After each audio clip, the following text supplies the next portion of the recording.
Truth is stranger then fictional అని అన్నారు. ఇది వింటే నేను ఏదో అనుకున్నా, కానీ ఈ కథ విన్నాక నాకు అర్థమయ్యింది. మనుషులు ఇలా కూడా చేస్తారా అనిపించింది. ఈ కథ వింటే మీకు కూడా అలానే అనిపిస్తుంది. బయట జరుగుతున్న క్రైమ్స్ ఉన్నది ఉన్నట్టుగా తెలుసుకోవడం కోసం మన ఛానల్ని సబ్స్క్రైబ్ చేయండి. అవేర్నెస్ కోసం ఇంకా ఎటువంటి జాగ్రత్తలు తీసుకోవాలో హెల్ప్ చేస్తుంది.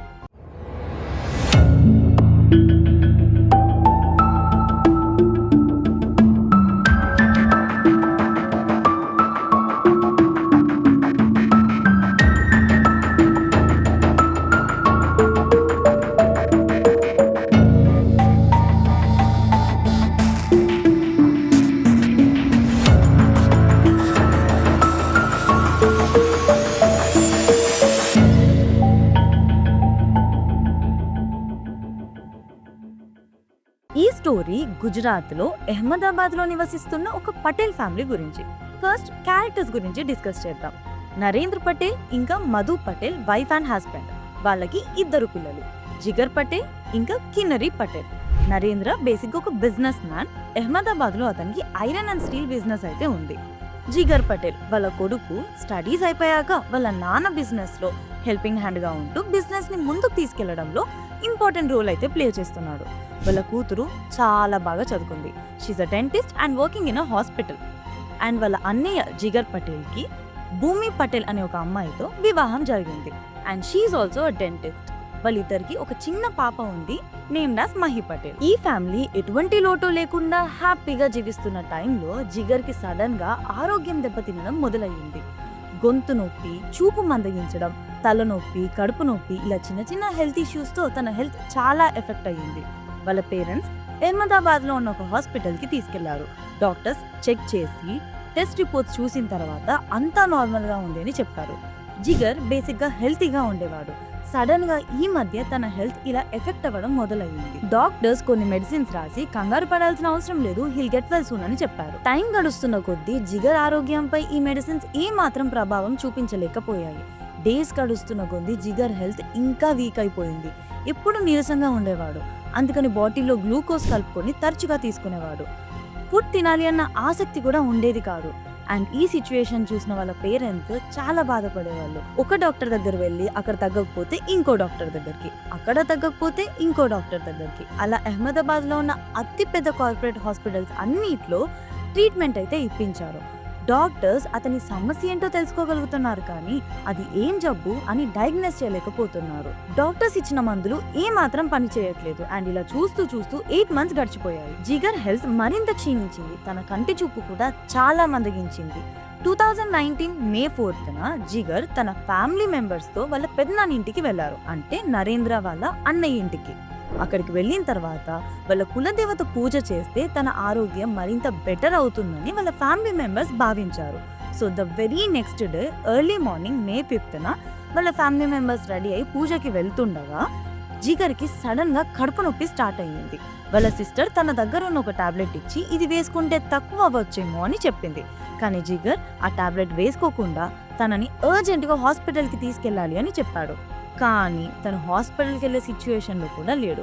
కాసేపు అయ్యాక కడుపు నొప్పి మరింత ఎక్కువ అవ్వడంతో వాళ్ళ సిస్టర్ కిన్నరి ఇచ్చిన టాబ్లెట్ అయితే తీసుకున్నాడు. టాబ్లెట్ తీసుకున్న తర్వాత సడన్ గా తన కడుపు నొప్పి మరింత ఎక్కువైపోయింది. All of a sudden Jigar హాస్పిటల్కి వెళ్లాల్సిందే అని చెప్పి కార్ దగ్గరికి పరిగెత్తుకుంటూ వెళ్ళాడు. పాకెట్లో చెక్ చేసుకుంటే కార్ కీస్ ఏమో లేవు. కార్ దగ్గర నిల్చొని కీస్ కావాలని గట్టిగా అరిచాడు. వాళ్ళ ఫ్యామిలీ మెంబర్స్కి జిగర్కి కడుపు నొప్పి ఎక్కువైందని హాస్పిటల్కి ఎలాగైనా తీసుకెళ్లాలి అని అర్థమైంది. ఇల్లంతా వెతికారు కార్ కీస్ కోసం, కానీ ఎక్కడా కనిపించలేదు. గబగబా జిగర్ని ఇంకొక కార్లో హాస్పిటల్కి తీసుకెళ్లారు. అప్పటికే జిగర్ అన్కాన్షియస్ అయ్యాడు. హాస్పిటల్ వెళ్ళాక డాక్టర్స్ చెక్ చేసి అతను చనిపోయాడని కన్ఫర్మ్ చేశారు. ఫ్యామిలీ మెంబర్స్ అంతా షాక్ అయ్యారు. డాక్టర్స్ ఇచ్చిన రిపోర్ట్ ప్రకారం హార్ట్ అటాక్ అని తెలిసింది. డాక్టర్స్ పోస్ట్ మార్టం చేద్దామని అనగా ఫ్యామిలీ మెంబర్స్ జిగర్ ఎప్పటి నుంచో హెల్త్ ఇష్యూస్తో సఫర్ అవుతున్నాడు, ఇప్పుడు పోస్ట్ మార్టం అది ఎందుకు అని చెప్పి ఇది న్యాచురల్ డెత్ అని భావించి పోస్ట్ మార్టం వద్దు అని చెప్పారు. ఒకవేళ చేసుంటే కాజ్ ఆఫ్ డెత్ ఏంటో తెలిసేది. కానీ వీళ్ళ ఫ్యామిలీ మెంబర్స్ వద్దు అనడంతో cause of death heart attack అని రాసి డెడ్ బాడీని డిశ్చార్జ్ చేశారు. వీళ్ళ ఫ్యామిలీ మెంబర్స్ జిగర్ పటేల్ యొక్క అంత్యక్రియలు నిర్వహించారు. అండ్ వాళ్ళ ఫ్యామిలీ మొత్తంలో విషాద ఛాయలు నెలకొన్నాయి. జిగర్ చనిపోయిన 25 days కి అంటే May 30th జిగర్ వాళ్ళ వైఫ్ భూమికి కూడా అనారోగ్యం నెలకొంది. సేమ్ జిగర్లో కనిపించిన సిమ్టమ్సే ఈవిడ్లో కూడా కనిపిస్తున్నాయి. తనకి చూపు మందగించడం కూడా మొదలైంది. దీంతో వాళ్ళ ఫ్యామిలీ మెంబర్స్ షాక్ అయ్యారు. జిగర్ వాళ్ళ కజిన్ ఇంకా ఫ్యామిలీ మెంబర్స్ భూమిని హాస్పిటల్ కి తీసుకెళ్లారు. యాజ్ డిస్కస్డ్ ఎర్లియర్, జిగర్కి ఇంకా భూమికి ఒక చిన్న పాప ఉండేది. ఈ సంఘటన జరుగుతున్నప్పుడు ఆ పాప ఏజ్ 14 months. తను హ్యాపీగా ఉయ్యాలలో నిద్రపోతుండగా ఆ ఇంట్లో ఆ టైంకి జిగర్ వాళ్ళ నాన్న నరేంద్ర, వాళ్ళ చెల్లి కిన్నరి ఇంకా వాళ్ళ అత్తయ్య గారు ఉన్నారు. భూమి హాస్పిటల్కి వెళ్ళిన కొద్దిసేపటికి ఆ 14 months బేబీకి ఫిట్స్ రావడం మొదలయ్యాయి. ఇది చూసిన కిన్నరి వెంటనే వాళ్ళ నాన్నకి ఇన్ఫార్మ్ చేసింది. ఆ పాపని ఇమ్మీడియట్ గా హాస్పిటల్కి తీసుకెళ్లారు. డాక్టర్స్ పరీక్షించి ఆ పాప చనిపోయింది అని చెప్పారు. ఒకే మంత్లో 2 మరణాలు చూసిన ఆ ఫ్యామిలీ తల్లడిల్లిపోయింది. ఆ పాపకి పోస్ట్ మార్టం చేయాలని డాక్టర్స్ చెప్పారు. కానీ ఫ్యామిలీ దానికి నిరాకరించింది. ఎందుకంటే పాప నెలలు నిండక ముందే పుట్టిందని, పుట్టినప్పటి నుండే వీక్గా ఉండడం వల్ల దానికి రిలేటెడ్ మెడిసిన్స్ కూడా ఆల్రెడీ వాడుతున్నారని, దానివల్లే ఇలా అయి ఉంటుందని అనుకున్నారు. అండ్ ఎటువంటి అనుమానం లేకపోవడం కారణంగా పోస్ట్ మార్టంని నిరాకరించారు. చిన్న పిల్లల్ని దహనం చేయరు కాబట్టి పూడ్చిపెట్టారు. నరేంద్ర పటేల్ వాళ్ళ కోడలు భూమితో ఈ టైంలో నువ్వు ఇక్కడ ఉండడం కరెక్ట్ కాదు అని చెప్పి వాళ్ళ ఇంటికి వెళ్ళిపోమని చెప్పాడు. భూమి వాళ్ళ పేరెంట్స్ వచ్చి భూమిని వాళ్ళ ఇంటికి తీసుకెళ్లాడు. అండ్ జరిగిన ఈ విషాదం నుంచి ఆ ఫ్యామిలీ బయటపడలేకపోయింది. సరిగ్గా భోజనం కూడా చేయలేదు. అండ్ రోజులు భారంగా గడుస్తున్నాయి. ఈ టైంలో నరేంద్ర పటేల్ ఒకటి గమనించాడు. ప్రజెంట్ సిచ్యువేషన్ కి ఏ మాత్రం సంబంధం లేకుండా జరుగుతున్న ఒక విషయాన్ని నోటీస్ చేశాడు. వాళ్ళ చిన్న కూతురు కిన్నరి బెన్ మాత్రం సంతోషంగా కనిపిస్తుంది. తరచూ ఫ్రెండ్స్ తో ఫోన్స్ మాట్లాడుతుంది, బయటికి వెళ్తుంది, వస్తుంది, తిరుగుతుంది, తింటుంది. సొంత అన్నయ్య, సొంత మేనకోడలు చనిపోయిన బాధ ఆమెను కొంచెం కూడా కనిపించట్లేదు. అండ్ ఆ రోజు పాపని హాస్పిటల్ తీసుకెళ్ళినప్పుడు కూడా ఆమెలో కొంచెం కూడా టెన్షన్ కనిపించలేదు. ఇక్కడ ఏదో కామెడీ జరుగుతున్నట్టు కిన్నరి వాళ్ళ ఫ్రెండ్స్ తో ముచ్చటించడాన్ని నరేందర్ నోటీస్ చేశాడు. అండ్ కిన్నరి బిహేవియర్ విషయంలో వాళ్ళ ఫ్యామిలీలో కూడా కొన్ని గుసగుసలు వినిపిస్తున్నాయి. నరేందర్ తన కూతురు కిన్నరిని పిలిచి ఈ డెత్స్ వెనుక నీ హస్తం ఏమైనా ఉందా అని అడిగాడు.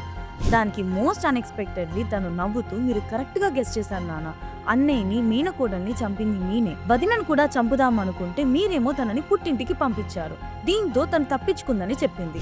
ఇదంతా విన్న కన్న తండ్రి గుండె బద్దలయ్యింది. కన్న కొడుకుని మనవరాల్ని చంపింది సొంత కూతురు అని తెలిసిన ఆ నాన్న చనిపోయిన కొడుకు మనవరాలు వైపు నిల్చుంటాడా లేదా బతుకున్న కూతురు వైపు నిల్చుంటాడా? వాళ్ళ నాన్న న్యాయం వైపే నిల్చున్నాడు. వెంటనే పోలీస్ స్టేషన్కి వెళ్లి కంప్లైంట్ ఇచ్చాడు. పోలీసులు వచ్చి కిన్నరి బెన్ని అదుపులోకి తీసుకున్నారు. పోలీసుల ముందు కెమెరాలో ఆ హత్యలు తను ఎందుకు చేసింది, ఎలా చేసింది అని వివరించడం మొదలుపెట్టింది. చిన్నప్పటి నుంచి అన్నా చెల్లెలిద్దరూ కలిసి పెరిగారు, కలిసి చదువుకున్నారు అండ్ ఒకరి పట్ల ఒకరు చాలా ప్రేమగా ఉండేవాళ్ళు. పెద్దయ్యాక జిగర్ స్టడీస్ కంప్లీట్ చేసుకుని వాళ్ళ ఫాదర్ బిజినెస్ కి హెల్ప్ చేయడానికి వెళ్ళాడు. అండ్ కిన్నరి బాగా చదువుకొని డెంటిస్ట్ అయి సెటిల్ అయ్యింది. ఇంట్లో అన్నయ్యకి ఇచ్చే ఇంపార్టెన్స్ ఇంకా ప్రయారిటీ తనకి ఇవ్వడం లేదని నోటీస్ చేసింది. అండ్ మెల్లిగా అన్నయ్య పట్ల జెలస్ స్టార్ట్ అయ్యింది. పటేల్ ఫ్యామిలీ మొత్తం జిగర్ వెనకాలే తిరగడాన్ని అస్సలు తట్టుకోలేకపోయింది. అండ్ అదే టైంలో జిగర్కి భూమితో పెళ్ళయింది. దీంతో తన సిచ్యువేషన్ ఇంకా వర్స్ట్ అయింది. వాళ్ళ వదిన కూడా డెంటిస్ట్ అవ్వడంతో ప్రొఫెషన్ విషయంలో కూడా వాళ్ళకి రైవల్రీ స్టార్ట్ అయింది.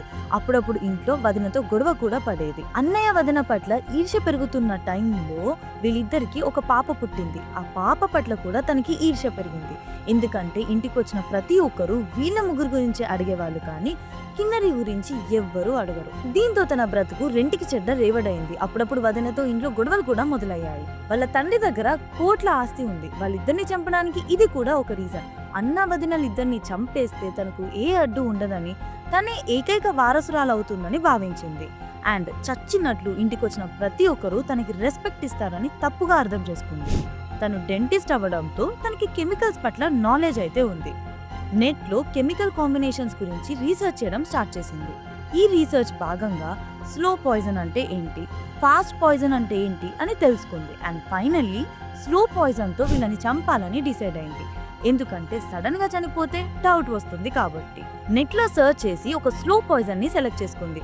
తనకు తెలిసిన ఆటో డ్రైవర్ ద్వారా ఈ స్లో పాయిజన్ తయారు చేయడానికి కావాల్సిన రా మెటీరియల్స్ ని తెప్పించుకుంది.